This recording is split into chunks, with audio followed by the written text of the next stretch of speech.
Hello YouTube. One of the most fearsome creatures to encounter in Cyrodiil's wilds are the Minotaurs, large creatures that are half man, half bull.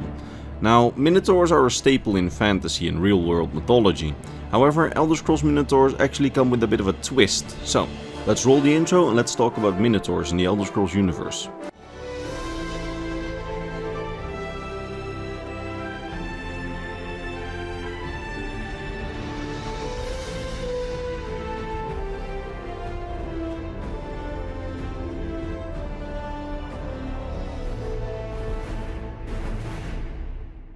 So, Minotaurs, strange amalgamations between a human and a bull. They primarily live in the heartlands of Tamriel, being Cyrodiil and its border regions, where they can be one of the most fearsome enemies that you can encounter in the game. By the people of Tamriel, they are seen as dangerous brutes who are to be avoided at all costs, often making it into children's stories as the boogeyman for the hero of the story to overcome or slay. They are creatures of immense strength, with the average Minotaur being able to easily lift up and throw several fully armed soldiers, making them deadly in battle. In addition, they are excellent trackers. If you manage to wrong a Minotaur, they are able to follow you for miles by just following your tracks and your scent. By many, Minotaurs are seen as a symbol of ultimate strength, and anyone who manages to defeat one has accomplished an amazing feat of strength and combat prowess. In fact, on modern day Tamriel, so that is in the 3rd and the 4th era, Minotaurs are often captured and thrown into arenas to serve as the ultimate challenge for a gladiator. Now, despite this fearsome reputation, Minotaurs themselves actually tend to be quite passive and mind their own business. As long as a mortal does not come into their territory and does not do any harm to their clan, they will generally keep out of the way of the people of Tamriel, just like the people try to keep out of the way of the Minotaurs. And that is why there is not much that the people of Tamriel actually know about the Minotaurs, as they are, or at least definitely used to be, a lot more advanced than the cave trolls that the people of Tamriel often compare the Minotaurs to. For starters, Minotaurs often live in clans of several dozen other Minotaurs, often led by a lord or a chieftain. Within these clans, only the lord or chieftain is allowed to have children, just like with the tribal orcs. And just like with the tribal orcs, other Minotaurs will often challenge the leader in a duel to the death to see if they can become the next chief and have the breeding rights. But that's not all, because they also have their own language, although it's not a language that most mortals are able to understand, except for some specialists. They also have their own obscure religion. We don't know anything about that religion other than that it's there, but hey, we know it's there. And they are even able to make their own clothes and weaponry, or at least they used to be. And I say used to because, unbeknownst to many, they actually have a quite tragic backstory. You see, Minotaurs in the Elder Scrolls universe are, or at least used to be, an intelligent beast race, just like the Khajiit and Argonians, who long ago used to be a pretty prominent part of the Cyrodiilic society, and are said to have been as intelligent as the other mortal races. They used to live alongside the other races and even played a pivotal part in the creation of the very first Cyrodiilic Empire. This strange regression in their culture from being a prominent part of society in the 1st era to having a near animal status in the 3rd era is really striking to see. In fact, we can witness it ourselves, as in the Elder Scrolls Online in the 2nd era, we kinda see the halfway point in between the sophisticated Minotaurs of the 1st era and the wild Minotaurs of the 3rd and the 4th era. Because in the 2nd era, we see them being way more organized, and they wear more clothing, they use more advanced weaponry, and they're even able to organize themselves into a small army, at least one clan, and attack the city of Falkreath together with some reachmen.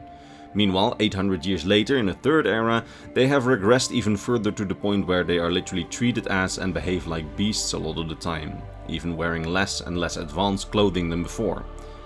Now, to at least partially understand where this strange regression came from, we need to go back to the 1st era, to the time of the founding of the first Cyrodiilic Empire, the Alessian Empire. You see, in the Meretic era, which was the era of Tamriel's history in which dates and time weren't really properly kept yet, the humans and beast races of Cyrodiil were by and large enslaved by the Ayleid elves, who then dominated the Heartlands. For more information about that, watch yesterday's video on the Ayleid Empire. Now, of course, the humans and beast races did not particularly enjoy being enslaved, and so eventually, in the early 1st era, they rose up against their enslavers under the leadership of Alessia the Slave Queen. Now, Alessia the Slave Queen did not organize and execute this rebellion all by herself. No. She was helped by the legendary hero Pelennor Whitestrake and the demigod Morehos the Man-Bull, a half-divine Minotaur who, in many sources it is claimed, was the first Minotaur of Tamriel, and that all the Minotaurs trace their lineage back to him and Slave Queen Alessia.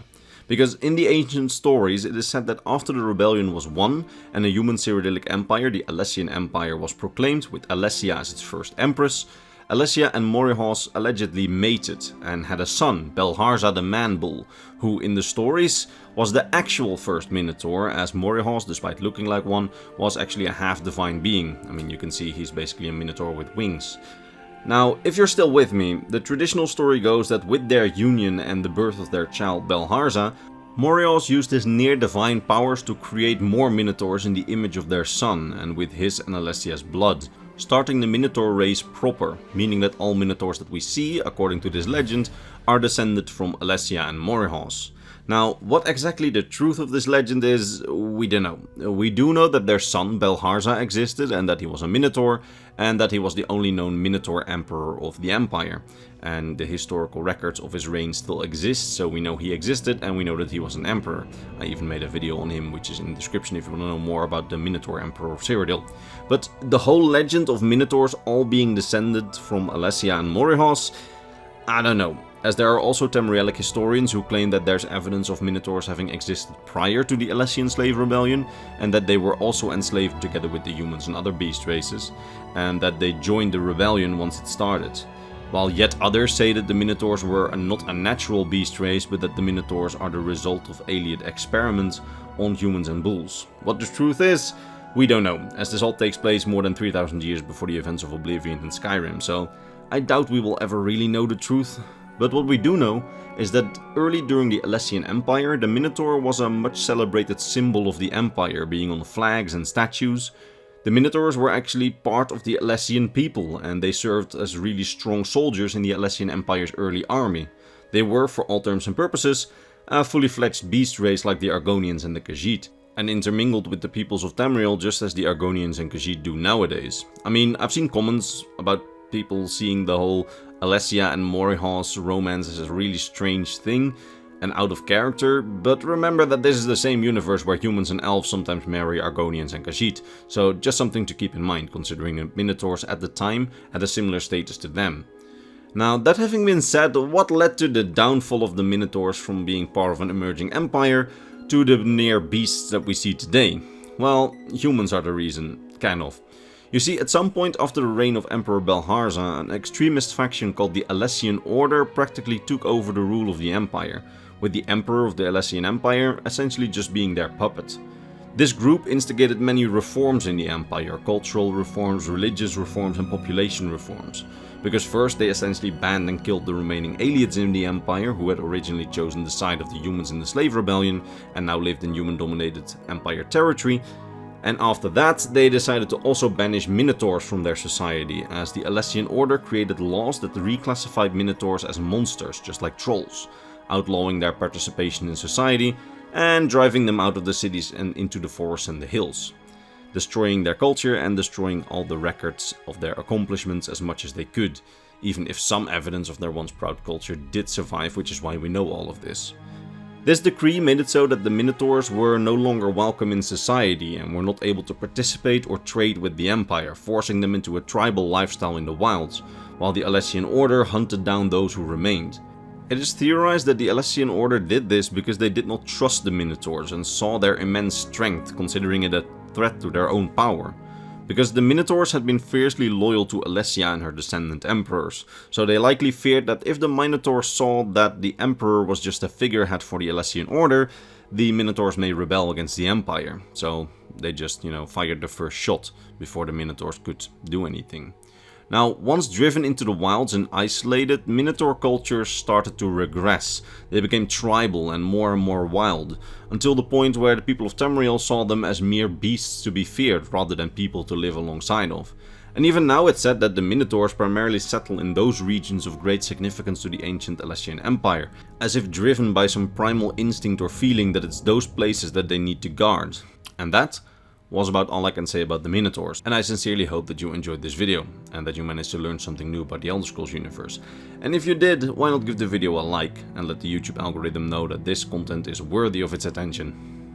Anyway, all that's left for me to be done is to thank my top Patreon supporters, Mr. Bernardo Binda, Gabriel Binda, Doji, Hunter Joe, KLegendM, King Chris 20, RB Dash, Volkir of Argonia, Devin Mattingly, Rakai and Sword of Bushido. These people, along with all the others on screen, keep my channel afloat, and for that I am very grateful.